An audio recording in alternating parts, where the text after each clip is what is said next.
iQOO Z9x 5G அப்படிங்கிற ஒரு புது 5G மிட்-ரேஞ்ச் ஸ்மார்ட் ஃபோனை இந்தியாவில் லான்ச் பண்ணுறதா இருக்காங்க. இந்த ஃபோன் வர்ற மே 16ஆம் தேதி இந்தியாவில் லான்ச் ஆகிறதா இருக்குது. iQOOட அந்த Z9x 5Gயில் எல்லா விஷயங்கள் தராங்க அப்படிங்கிறத டீட்டெயிலாக இந்த வீடியோவில் பேசலாம். மேலும் இந்த ஃபோனுக்கும் இன்னொரு ஆப்ஷன் இருக்குது, அது என்ன அப்படிங்கிறதும் வீடியோட இடையில சொல்கிறேன். ஸோ வீடியோ கடைசி ஸ்கிப் பண்ணாமல் பாருங்கள். அப்படியே நம்ம டெலிகிராம் மற்றும் வாட்ஸ்அப் சேனலோட லிங்க்கும் கீழே டிஸ்கிரிப்ஷனில் கொடுத்துருக்கேன், மறக்காம அதையும் கிளிக் பண்ணி ஜாயின் பண்ணிக்கோங்க. முதல்ல இந்த ஃபோனோட பில்ட் அப்படின்னு பார்க்கும்போது ஃபோனோட பேக் சைட் நமக்கு வந்து பிளாஸ்டிக் பேக் தான் கொடுக்குறாங்க. ஃப்ரண்ட் சைட் டிஸ்பிளே அப்படின்னு பார்க்கும்போது ஒரு 6.72 இன்ச்க்கான ஃபுல் HD ப்ளஸ் ரெசல்யூஷன் உள்ள IPS LCD டிஸ்பிளே கொடுக்குறாங்க.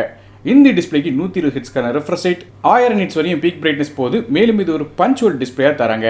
இந்த டிஸ்பிளே ஒரு LCD டிஸ்பிளேயாக கொடுத்த காரணத்தால் நமக்கு இந்த ஃபோனில் ஃபிங்கர் பிரிண்ட்ஸ்க்கான ஃபோனோட சைடோட பவர் பட்டனில் தான் வருது. ஸோ டிஸ்பிளே LCDயாக கொடுத்துருந்தாலும் ஓரளவு பரவாயில்லன்னு சொல்லலாம். அடுத்ததாக இந்த ஃபோனோட பெர்ஃபார்மன்ஸ் பற்றி பேசலாம். இந்த ஃபோனில் ஸ்னாப்டிராகனோட 6 Gen 1 அப்படிங்கிற ஒரு 4 nm ப்ராசர் கொடுக்குறாங்க. இது ஒரு கார்டெக்ஸோட A78 கோர்ஸ் பேஸ் பண்ணிக்கிற ப்ராசராக வருது. 2.2 GHz வரையும் மேக்ஸிமம் கிளாக் ஸ்பீட் போகுது.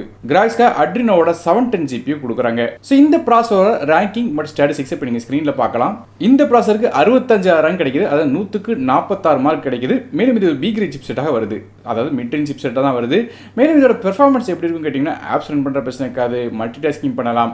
கேம்ஸ் அப்படின்னு பார்க்கும்போது entry level games, mid setting games விளையாடலாம், 1-2 ஹெவியான கேம்ஸ் வேணாலும் ஆடலாம். நார்மலான day to day activities use பண்ணுறதுக்கு இந்த ஃபோன் நல்லா இருக்கும். RAM மற்றும் மிட்டான ஸ்டோரேஜ் அப்படின்னு பார்க்கும்போது இந்த ஃபோன் 3 டிஃபரெண்டான கான்ஃபிகரேஷன் வருது.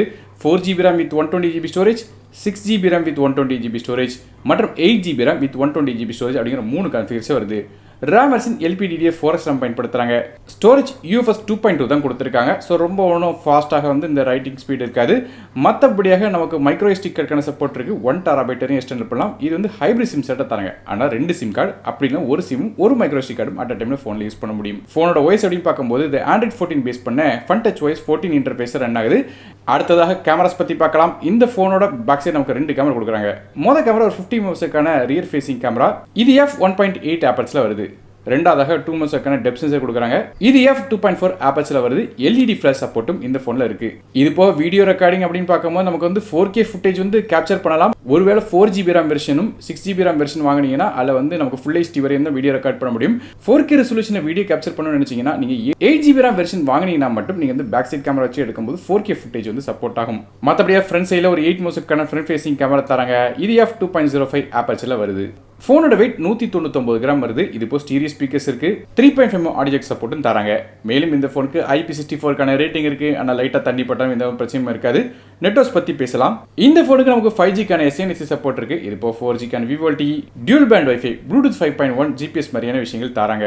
அதே பேட்டரிஸ் அப்படின்னு பார்க்கும்போது 6000 mAh பேட்டரி கொடுக்குறாங்க. இது சார்ஜ் பண்ணுறதுக்கு 44 வாட்க்கான ஃபாஸ்ட் சார்ஜிங் சப்போர்ட் வருது. சார்ஜ் பண்ணுறதுக்கு USB Type-C போர்ட் தராங்க. கடைசியாக இந்த ஃபோனோட ஸ்பெசிஃபிகேஷனில் எங்கேயோ இதுக்கு முன்னாடி நம்ம வீடியோவில் கேட்ட மாதிரி இருக்குன்னு நினைச்சீங்கன்னா, ரீசெண்டாக விவோல வந்து T3x அப்படிங்கிற ஒரு 5G ஃபோன் வந்து லான்ச் பண்ணியிருந்தாங்க. அதே டிட்டோ அதே ஸ்பெசிஃபிகேஷன் தான் அப்படியே எடுத்து இந்த iQOOட Z9x அப்படிங்கிற பேர் மட்டும் மாற்றி கொண்டு வந்திருக்காங்க. அதாவது அது ஃப்ளிப்கார்ட் எக்ஸ்க்ளூசிவாக இருக்க போது, இது வந்து அமேசான் வெப்சைட்டில் கிடைக்க போகுது. மற்றபடியே ப்ரைசிங் மாதிரியான விஷயங்களும் நமக்கு வந்து T3xல உள்ள அதே ப்ரைசிங் தான் இருக்கும் சொல்லி எதிர்பார்க்கப்படுது. ஸோ இந்த சப் பிராண்ட் இருக்கிற காரணத்தால பேரை மட்டும் மாற்றி வந்து இவங்களும் வந்து விற்கிறாங்க. ஸோ நீங்கள் இந்த iQOOட Z9x 5G பற்றி என்ன நினைக்கிங்க அப்படிங்கிறத கீழே கமெண்ட் செக்ஷன் மென்ஷன் பண்ணுங்கள். நீங்கள் இந்த iQOOட Z9x 5G பற்றி என்ன நினைக்கிங்க அப்படிங்கிறத கீழே கமெண்ட் செக்ஷன் மென்ஷன் பண்ணுங்கள். வீடியோ பிடிச்சா ஒரே லைக் கொடுத்துருங்க, உங்கள் ஃப்ரெண்ட்ஸ் ஷேர் பண்ணி விடுங்க. நானும் டெக் தமிழுக்காக மற்ற வீடியோஸ் நன்றி, வணக்கம்.